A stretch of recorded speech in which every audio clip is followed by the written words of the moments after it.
Hello everyone, welcome back to online study zone. आज की इस वीडियो में हम बात करने वाले हैं इकोनॉमिक्स का थर्ड चैप्टर, जिसमें देखेंगे भारत में आर्थिक नियोजन। इसके अंतर्गत आपको पता है कि बहुत सारे क्वेश्चंस एग्जाम्स में पूछे जाते हैं, जिसमें सबसे ज़्यादा महत्वपूर्ण होता है 5 ईयर प्लान यानी पंचवर्षीय योजना।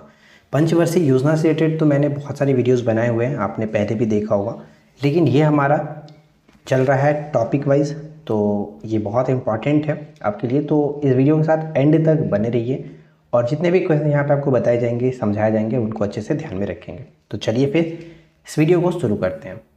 हमेशा की तरह सबसे पहले हम देखेंगे थ्योरी, जो कि जानना है जहाँ जहाँ से क्वेश्चंस पूछे जा सकते हैं। तो सबसे पहला पॉइंट हमारा आता है कि भारत में आर्थिक नियोजन के संदर्भ में देखिए यहाँ पे क्या लिखा गया कि आर्थिक नियोजन जो है, आर्थिक नियोजन आर्थिक गतिविधियों का समन्वय कर इसे नियंत्रण के अंतर्गत संचालित करने की एक पद्धति होती है। और आर्थिक नियोजन किस सूची का विषय, तो ये समवर्ती सूची के अंतर्गत आता है। ये चीज़ ध्यान रखेंगे, ठीक है, समवर्ती सूची के अंतर्गत आता है। अगला पॉइंट यहाँ पे कह रहा है कि भारतीय राष्ट्रीय कांग्रेस के हरिपुरा अधिवेशन 1938 में सर्वप्रथम एक राष्ट्रीय नियोजन समिति का गठन किया गया था, जिसके अध्यक्ष जवाहरलाल नेहरू थे। किसके नेतृत्व में गठन किया गया था, तो हरिपुरा अधिवेशन के जो अध्यक्षता कर रहे थे सुभाष चंद्र बोस जी, उनके नेतृत्व में गठन किया गया था, जिसके अध्यक्ष बनाया गया था जवाहरलाल नेहरू को, राष्ट्रीय जो नियोजन समिति था इसका अध्यक्ष, ठीक है।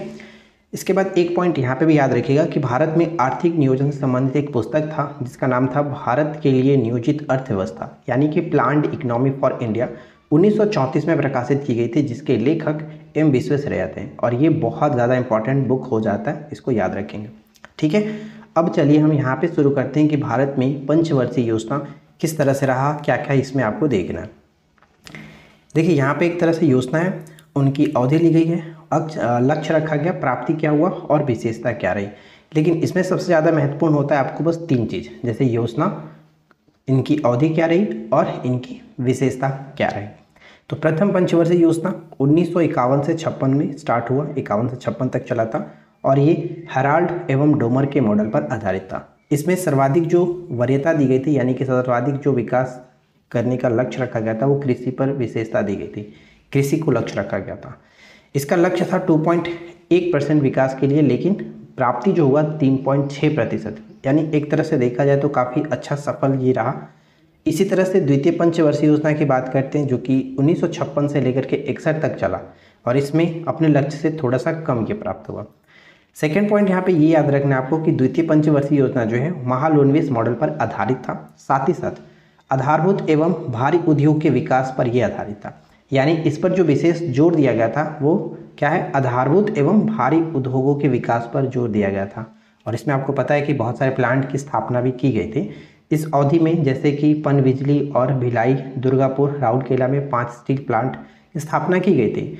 बोकारो जो आता है वो तीसरे पंचवर्षीय योजना के अंतर्गत आता है, ये चीज़ ध्यान रखेंगे। लेकिन यहाँ पे बाकी जो 3 पंचवर्षीय योजना आप देखते हैं, जैसे भिलाई हो गया, 3 जो प्लांट देखते हैं, भिलाई, दुर्गापुर, राउरकेला, ये द्वितीय पंचवर्षीय योजना के दौरान स्थापित किया गया था, क्योंकि इसमें आपने वैसे भी देखा कि भारी उद्योग के विकास पर काफ़ी जोर दिया गया था, राइट। जब हमारा तीसरी पंचवर्षीय योजना आता है तो इसमें हम देखेंगे कि पहला और दूसरा दोनों को मिला दिया जाता है। यानी तीसरी पंचवर्षीय योजना अवधि जो रहा वो 1961 से 66 तक रहा, और ये बहुत ही बेकार रहा। ये देख सकते हैं आप, लक्ष्य रखा गया था 5.6% का, लेकिन प्राप्ति हुआ 2.7%। यहाँ पे ये पूछा जाता है कि तीसरी पंचवर्षीय योजना जो है वो किस मॉडल पर आधारित था, तो तीसरी पंचवर्षीय योजना सैंडी और चक्रवर्ती मॉडल पर आधारित था। पहला जो है वो डोमर, हेराल्ड डोमर मॉडल पर आधारित, दूसरा पीसी महालनोबिस मॉडल पर, तीसरा सैंडी और चक्रवर्ती मॉडल पर आधारित था। साथ ही साथ कृषि एवं उद्योग पर एक समान जोर दिया गया था, यानी कि पहला कृषि पर था, दूसरा अपना उद्योग पर, तीसरा को दोनों मिला दिया गया। तो ये चीज़ ध्यान रखेंगे, दोनों मिला दिया गया था। ये जो योजना रही वो पूरी तरह से असफल इसलिए भी मानी जाती है क्योंकि इसमें आप देख सकते हैं भारत चीन युद्ध हुआ, भारत पाकिस्तान युद्ध हुआ, सूखे के कारण यह योजना लक्ष्य प्राप्त करने में असफल रही थी। इस योजना में टेक ऑफ स्टेज का नारा दिया गया था, जिसका अर्थ है कि निश्चित दर प्राप्त करना था, टेक ऑफ स्टेज। ये चीज़ याद रखिएगा, हो सकता है पूछा जा सके कि टेक ऑफ स्टेज का नारा किस पंचवर्षीय योजना में दिया गया था, तो तीसरी पंचवर्षीय योजना में, राइट। आगे देखते हैं। देखिए इसके बाद हमारा आता है योजनाओं का कोई योजना नहीं चला था 3 वर्ष, जो कि 66 से 69 तक। तो इसमें आप देख सकते हैं कि यह इस अवधि को पहला योजना अवकाश घोषित किया गया। इसमें एक एक वर्ष की 3 वार्षिक योजनाएं चलाई गई थी। इसी योजना के दौरान हरित क्रांति का प्रारंभ हुआ था, यानी तीसरी पंचवर्षीय योजना के बाद आप 67-68 जब देखते हैं, जैसे कि 66-67 तो बेसिकली माना जाता है, तो हरित क्रांति का प्रारंभ इस तरह से हम देख सकते हैं। चौथी पंचवर्षीय योजना आता है जो कि 1969 से 74 तक चला, और ये योजना भी असफल ही रही। ये जो आधारित था अशोक रुद्र एवं SS माने मॉडल पर आधारित था। स्थिरता के साथ आत्मनिर्भरता इसमें लक्ष्य रखा गया। 14 बैंकों का राष्ट्रीयकरण इसके अंतर्गत किया गया था 1969 में। आपको पता होगा, ध्यान रखेंगे कि 1969 में 14 बैंकों का राष्ट्रीयकरण हुआ। ये अपने आप में इंपॉर्टेंट क्वेश्चन बन जाता है। आगे बढ़ते हैं। इसके बाद नेक्स्ट आता हमारा आता है कि 5वीं पंचवर्षीय योजना। ध्यान दीजिएगा, 5वीं जो पंचवर्षीय योजना 74 से 78, ये अपने आप में एक इम्पॉर्टेंट हो जाता है। ये योजना एक तरह से सफल योजना रही, डीपीधर मॉडल पर आधारित रहा। इस योजना में गरीबी हटाओ का नारा दिया गया था, गरीबी हटाओ का नारा दिया गया था और न्यूनतम आवश्यकता कार्यक्रम की शुरुआत की गई थी। एक चीज़ याद रखिएगा, ये योजना अपने 1 वर्ष पूर्व, यानी अपने समाप्ति के 1 वर्ष पूर्व ही समाप्त कर दिया गया था। वैसे अगर 5 वर्ष देखा जाए तो 74 से 79 तक होना चाहिए, लेकिन इसको 78 में ही समाप्त कर दिया गया और इसे रोलिंग प्लान के नाम से जाना गया। यानी 78 से 83 तक के लिए बनाया गया था रोलिंग प्लान। ये ध्यान रखेंगे कि इसको 78 में ही समाप्त कर दिया गया और इसके स्थान पर रोलिंग प्लान को लाया गया। अनवरत योजना भी इसको कहते हैं। लेकिन अनवरत योजना को भी 3 साल पहले ही समाप्त करके 1980 में ही समाप्त कर दिया गया। अब यहाँ पे समझ लीजिए कि इसे रोलिंग प्लान के नाम से जाना जाता है। गुरनार मेंडल की अवधारणा पर आधारित था। इसे 6ठी पंचवर्षीय योजना के रूप में चलाया गया, लेकिन 2 वर्ष में ही इसे समाप्त कर दिया गया और पुनः 1980 में हमारा स्टार्ट हो जाता है फिर से 6ठी पंचवर्षीय योजना। तो यहाँ से चीज़ याद रखेंगे, जैसे अगर पूछ लिया जाए कि अनवरत योजना कब से कब तक चला, तो 78 से 80 तक चला, लेकिन चलाने का लक्ष्य रखा गया था 78 से 83 तक, लेकिन चला नहीं, 80 में ही समाप्त कर दिया गया और वापस 1980 में 80 से 85 आपका 6ठी पंचवर्षीय योजना स्टार्ट हो जाता है और ये काफ़ी अच्छा सफल योजना भी रहा। तो यहाँ पे थोड़ा सा आप समझेंगे। 6ठी पंचवर्षीय योजना के अंतर्गत देखेंगे कि यह योजना इन्वेस्टमेंट मॉडल के नाम से जाना जाता है। इन्वेस्टमेंट मॉडल के नाम से जाना जाता है। इस योजना में विदेशी निवेश पर जोर दिया गया था, विदेशी निवेश पर जोर दिया गया। नाबार्ड एवं एग्जिम बैंक की स्थापना, जैसे कि नाबार्ड की स्थापना, साथ ही साथ आयात निर्यात बैंक जो एग्जिम बैंक, इसकी स्थापना तथा 6 बैंकों का राष्ट्रीयकरण 6ठी पंचवर्षीय योजना के अंतर्गत ही होता है। और ये तीनों क्वेश्चन अपने आप में इंपॉर्टेंट है, पूछे जाते रहते हैं। तो ध्यान रखेंगे कि 6ठी पंचवर्षीय योजना के दौरान ही नाबार्ड की स्थापना की गई 1982 में, एग्जिम बैंक की स्थापना भी 1982 में और 6 बैंकों का राष्ट्रीयकरण होता है यहाँ पे, राइट। अब आता हमारा 7वीं पंचवर्षीय योजना। तो 7वीं पंचवर्षीय योजना का जो समय रहा वो 85 से 90 था। 85 से 90 5% लक्ष्य था, लेकिन 5.6% प्राप्ति हुआ, यानी सफल योजना रहा। इस योजना का मुख्य उद्देश्य समृद्धि, आधुनिकीकरण, ये ध्यान दीजिएगा, आधुनिकीकरण 7वीं पंचवर्षीय योजना के अंतर्गत आया था। आत्मनिर्भरता और सामाजिक न्याय पर बल देना।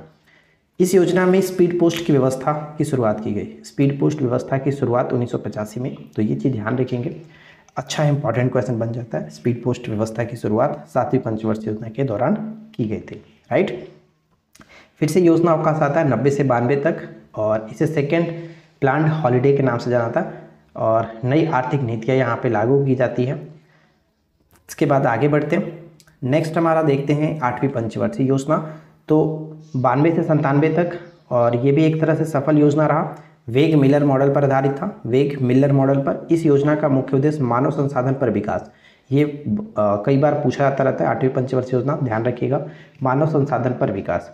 9वीं पंचवर्षीय योजना की बात करें तो 97 से 2002 6.5 से लक्ष्य था, लेकिन प्राप्ति हुआ 5.5%। तो ये जो कि एक तरह से असफल रहा। इस योजना का उद्देश्य सामाजिक न्याय और समानता के साथ आर्थिक समृद्धि था, ठीक है। 9वीं पंचवर्षीय योजना, ध्यान रखिएगा। सबसे इंपॉर्टेंट यहाँ पे 8वीं होता है, जो कि मानव संसाधन पर विकास का लक्ष्य था, तो ये इंपॉर्टेंट रहता है।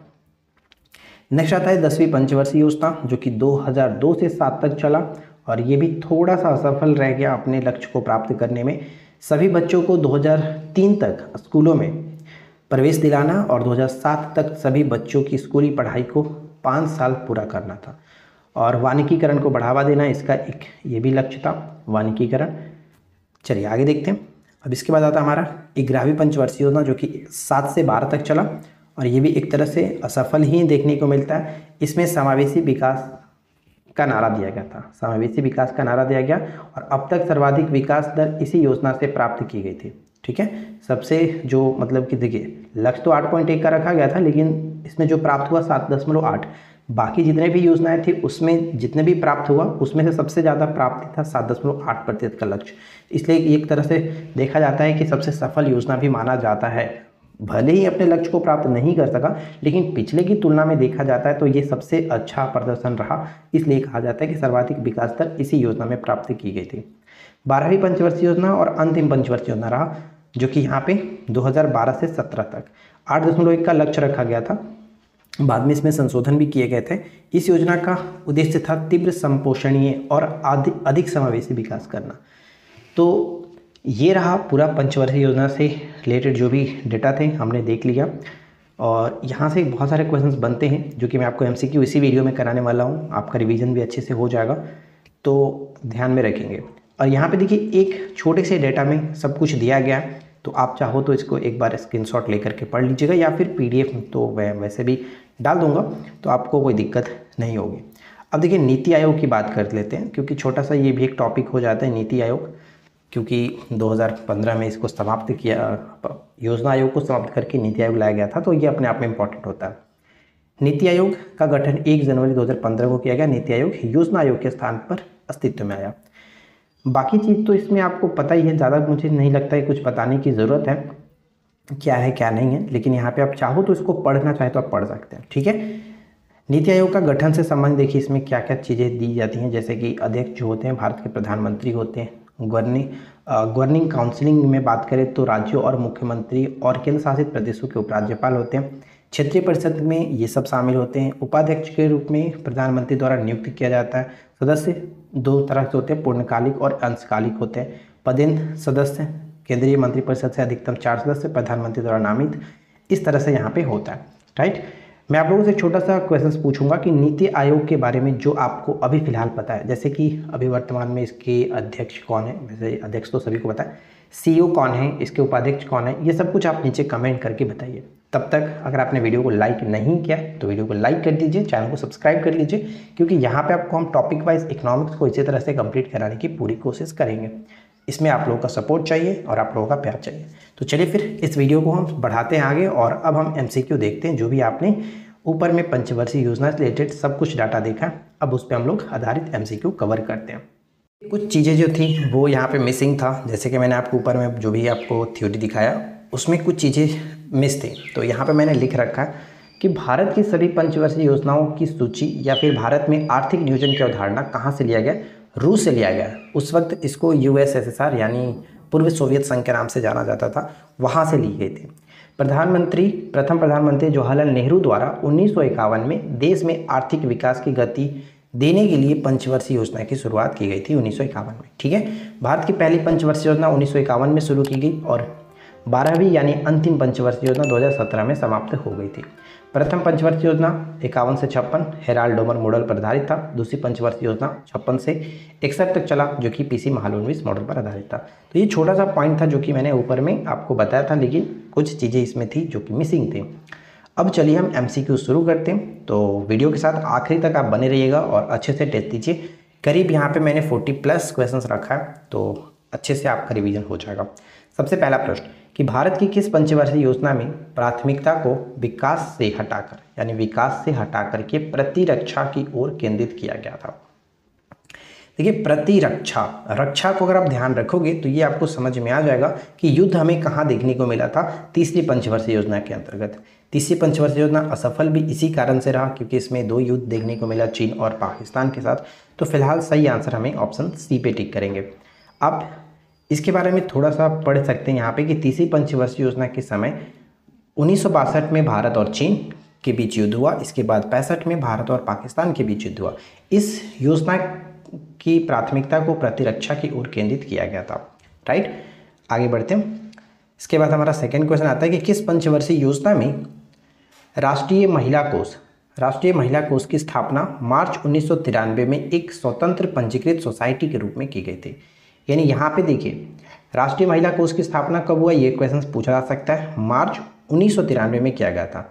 जब 1993 की बात की जा रही है तो उस वक्त कौन सी पंचवर्षीय योजना रही होगी, तो वो आपका 8वीं पंचवर्षीय योजना रहा था 92 से 97। ठीक है, 8वीं पंचवर्षीय योजना, ऑप्शन बी को टिक करेंगे। क्वेश्चन नंबर 3 आता है कि अर्थव्यवस्था के विकास के लिए केंद्रीकृत नियोजन सर्वप्रथम कहाँ अपनाया गया। तो केंद्रीकृत नियोजन सर्वप्रथम कहाँ अपनाया गया था, तो सही आंसर हमें ऑप्शन ए को टिक करना है, क्योंकि पूर्व सोवियत संघ ने सबसे पहले जो कि पंचवर्षीय योजना को अपनाया और बाद में हमने भी इसे वहाँ से ग्रहण किया। 4th क्वेश्चन, वह पंचवर्षीय योजना जिसका 4 सरकारों ने अपने अपने तरीके से प्रारूप तैयार किया था, वह कौन सी पंचवर्षीय योजना है जिसको सरकार ने अपने तरीके से बनाया था, तो वो आपका हो जाता है 7वीं पंचवर्षीय योजना होगा, ऑप्शन सी। नेक्स्ट क्वेश्चन आता है कि भारत में योजना अवकाश बताइए कब था। भारत में योजना अवकाश तो जानते हैं 66 से 69 तक योजना अवकाश चला, तो 66 के अकाल के पश्चात, तो यहाँ पे बी को टिक करेंगे। ठीक है, अगला प्रश्न कि निर्धनता निवारण को एक उद्देश्य के रूप में किस पंचवर्षीय योजना में आर्थिक आयोजन के उद्देश्यों में शामिल किया गया था। निर्धनता निवारण, तो निर्धनता निवारण हम जानते हैं कि 5वीं पंचवर्षीय योजना के अंतर्गत ही देखने को मिलता है। गरीबी उन्मूलन का जैसे नारा वगैरह दिया गया था, तो ये आपका ऑप्शन बी होगा। 5वीं पंचवर्षीय योजना 74 से 78 तक चला था, आपको पता होगा। नेक्स्ट पॉइंट आता है कि राष्ट्रीय महिला कोष की स्थापना किस पंचवर्षीय योजना में की गई थी। अभी मैंने आपको ऊपर में ही बताया कि मार्च 1993 में इसको स्टार्ट किया गया और ये आपका 8वीं पंचवर्षीय योजना रहा, क्योंकि 92 से 97 तक 8वीं पंचवर्षीय योजना चले थे। राइट, तो यहाँ पे हम 8वीं योजना में टिक कर सकते हैं ऑप्शन बी को। लेकिन इसमें कुछ चीज़ें जो कि आपको जान लेनी चाहिए, जैसे कि यहाँ पे देखिए मैंने मेंशन कर दिया कि गरीब महिलाओं की ऋण संबंधी आवश्यकताओं को पूरा करने के उद्देश्य से 1993 में यानी 8वीं पंचवर्षीय योजना में राष्ट्रीय महिला कोष का गठन किया गया था। इसमें यह घोषित किया गया कि गरीब महिलाओं को आर्थिक सहायता के साथ साथ कई और सहायता प्राप्त की जाएंगी इस राष्ट्रीय महिला कोष के अंतर्गत। नेक्स्ट है, निम्नलिखित में से कौन सा सही है, यानी कौन सा मिलान यहाँ पे सही किया गया। चलिए मिला के देखते हैं। प्रथम पंचवर्षीय योजना में कृषि को प्राथमिकता दी गई थी, सही है। चौथी पंचवर्षीय योजना में स्थिरता के साथ विकास एवं आत्मनिर्भरता, ये भी सही है। 5वीं पंचवर्षीय योजना में गरीबी उन्मूलन तथा आत्मनिर्भरता की प्राप्ति, ये भी सही है। तो ऑप्शन डी को टिक कर सकते हैं, उपरोक्त सभी मिलान सही किया गया। राइट, नेक्स्ट क्वेश्चन, पंचवर्षीय योजना का अंतिम प्रारूप कौन अनुमोदित करता है। देखिए पंचवर्षीय योजना को अंतिम जो रूप देता था वो आपका है राष्ट्रीय विकास परिषद। राष्ट्रीय विकास परिषद, ऑप्शन बी।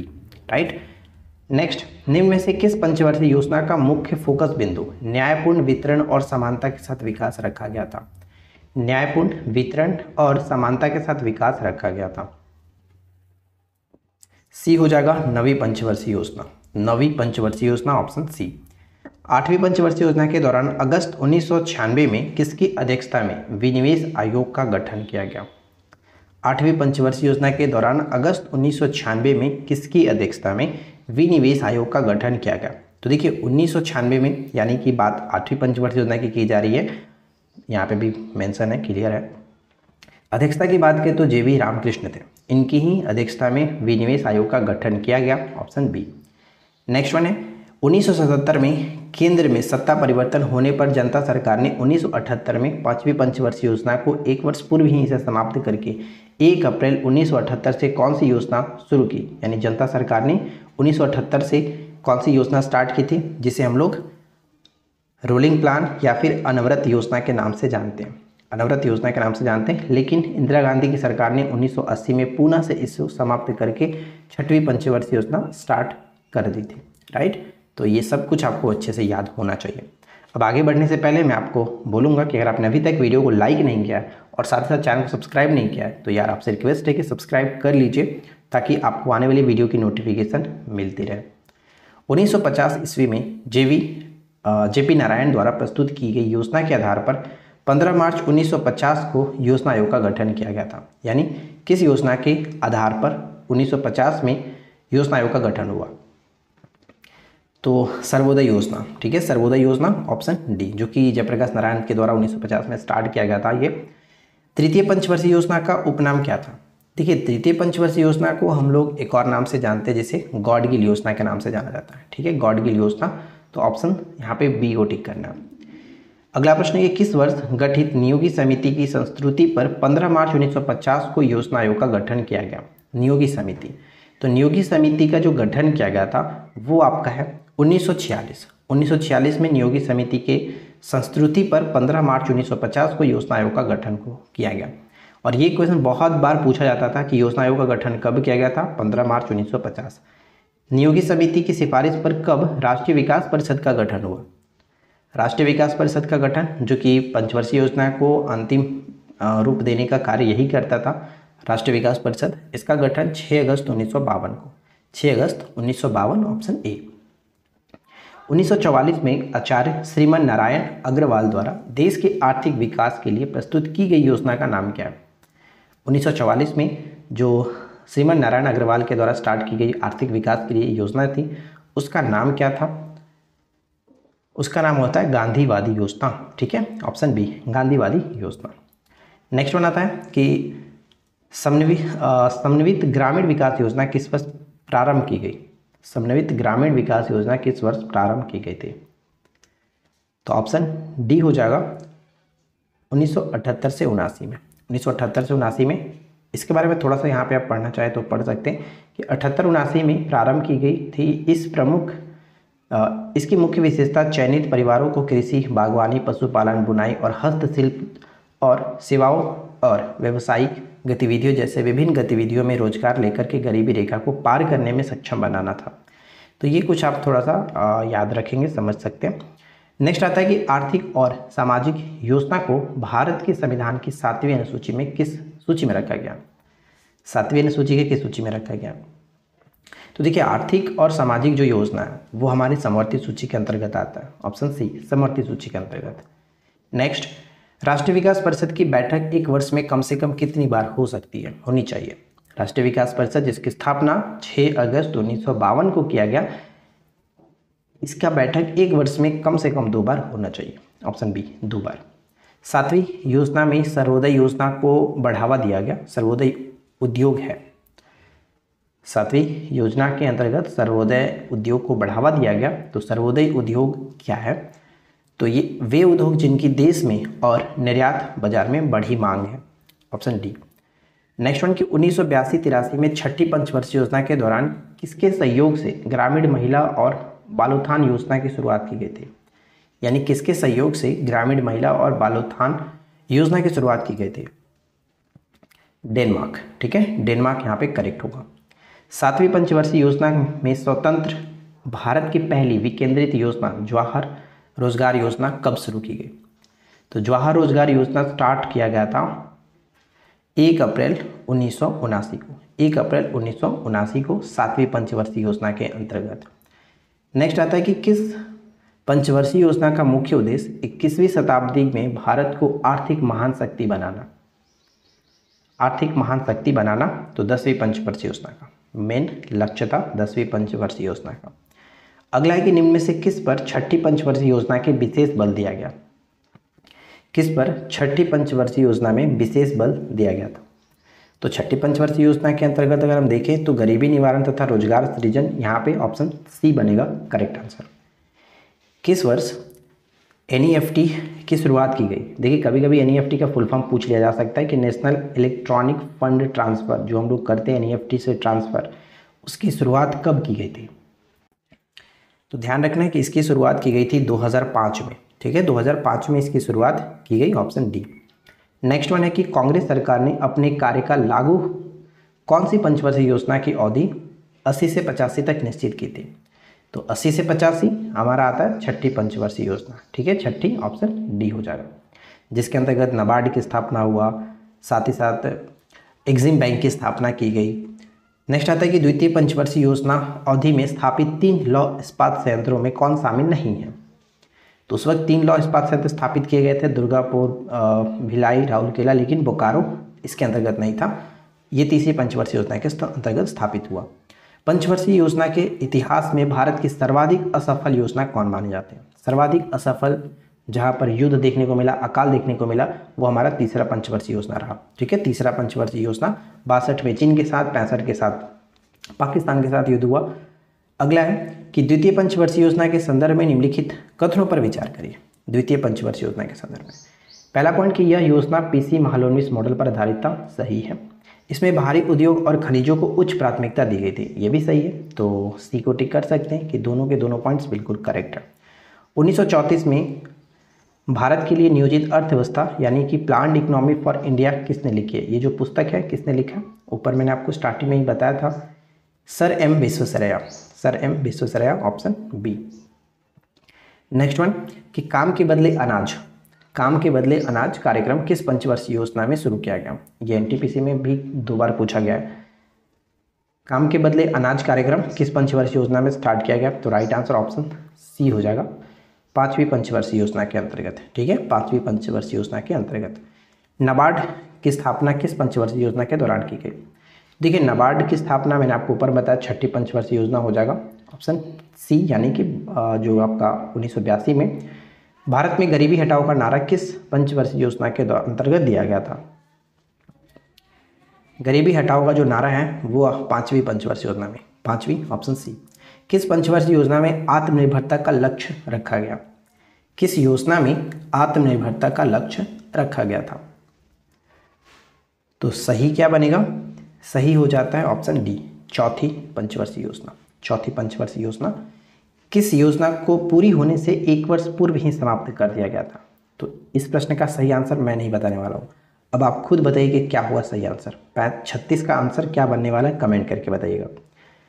नेक्स्ट देखिए, राष्ट्रीय आय की वृद्धि दर किस पंचवर्षीय योजना में न्यूनतम रिकॉर्ड की गई थी?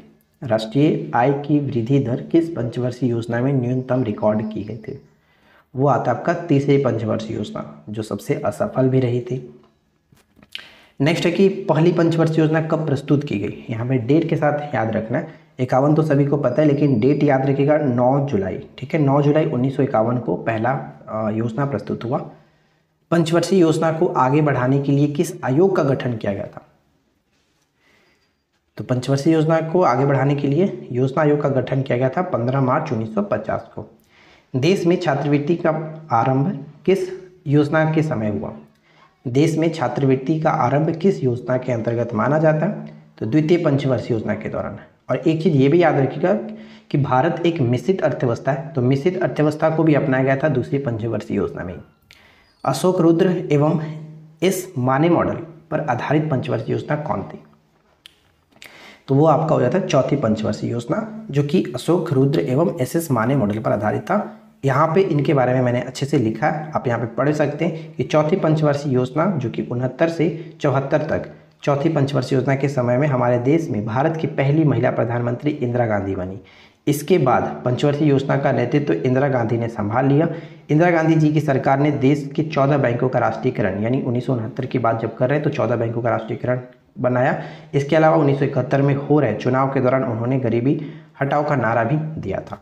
ठीक है, नेक्स्ट वन, आगत निर्गत मॉडल पर आधारित पंचवर्षीय योजना कौन सा?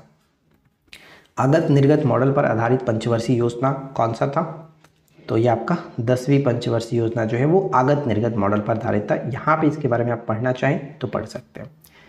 नेक्स्ट पॉइंट आता है कि जॉन सैंडी तथा सुखमय चक्रवर्ती मॉडल पर आधारित योजना कौन सी थी? जॉन सैंडी तथा सुखमय चक्रवर्ती तीसरी पंचवर्षीय योजना। ठीक है, तीसरी यहाँ पे ऑप्शन ए बनेगा सही आंसर। यहाँ पे हम पढ़ सकते हैं कि इसे गॉडगिल योजना के नाम से भी जानते हैं। तीसरी योजना का मुख्य उद्देश्य देश की अर्थव्यवस्था को गतिशील और नागरिकों को आत्मनिर्भर बनाना था, और इसमें कृषि और भारी उद्योग दोनों को मिलाकर के जो कि विशेष जोर दिया गया था। हेराल्ड डोमर समृद्धि मॉडल पर आधारित पंचवर्षीय योजना कौन है? तो इसका भी सही आंसर आपको खुद से ही गेस कर लेना, क्योंकि बहुत ही सिंपल सा है, आप लोग बता दीजिएगा। चलिए इसके बाद हम बढ़ते हैं अगले प्रश्न पर। नेक्स्ट वन आता है हमारा कि न्यूनतम आवश्यकता कार्यक्रम किस योजना की विशेषता थी? न्यूनतम आवश्यकता कार्यक्रम किस योजना की विशेषता थी? तो ये आपका 5वीं पंचवर्षीय योजना का। ठीक है, 5वीं पंचवर्षीय योजना का। देखिए, इस वीडियो में हमने 45 MCQ डिस्कस किया।